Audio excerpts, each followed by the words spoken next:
Is there any way to make this bigger? Yeah, if you open it again, go to the three dots there, download attachment,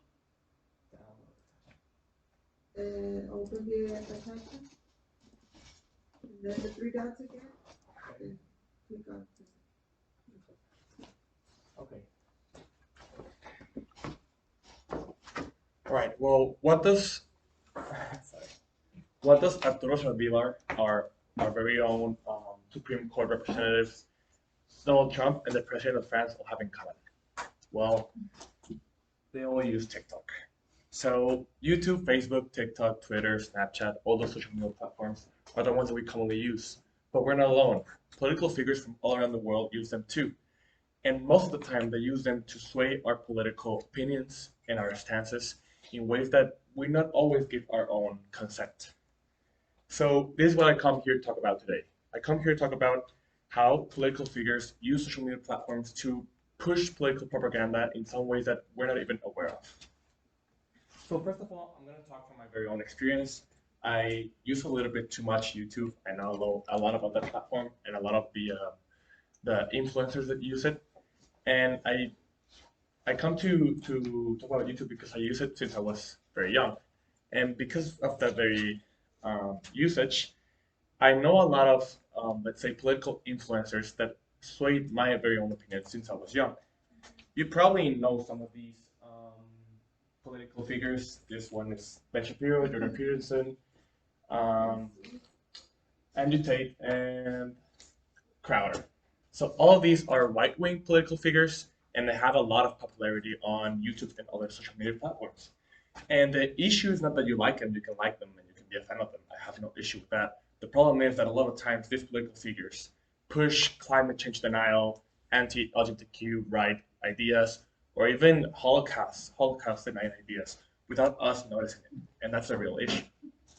So the issue goes even deeper though. In many countries, or I would say all around the world, political figures not only use social media to sway our opinions, but they use it to win elections. We call these people populists. And these are the kind of people that use social media not to present their ideas or to present their proposals, but rather to divide the population and win elections. We know a lot of them. You maybe know Donald Trump, Javier Milei just won in Argentina with that strategy. And we have one that uses it a lot, which is our very own president, AMLO.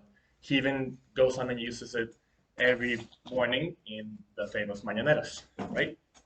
So this, let's say, social media right-wing propaganda issue has been studied a lot recently because it is a new phenomenon.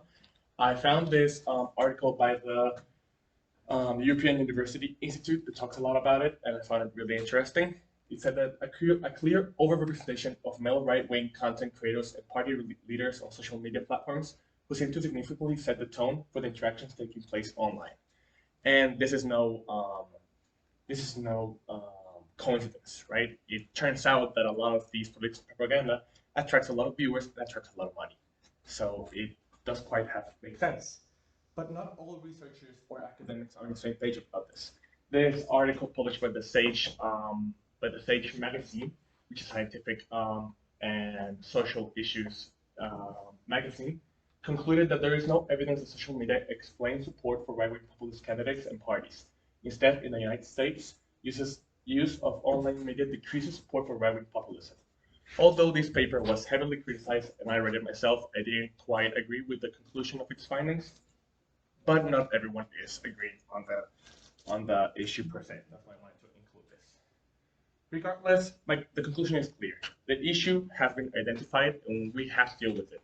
And if we do not hold social media platforms accountable for these issues, we, the people, are going to be the ones facing consequences because they are degrading our democracies and therefore degrading the quality of our lives. And thank you.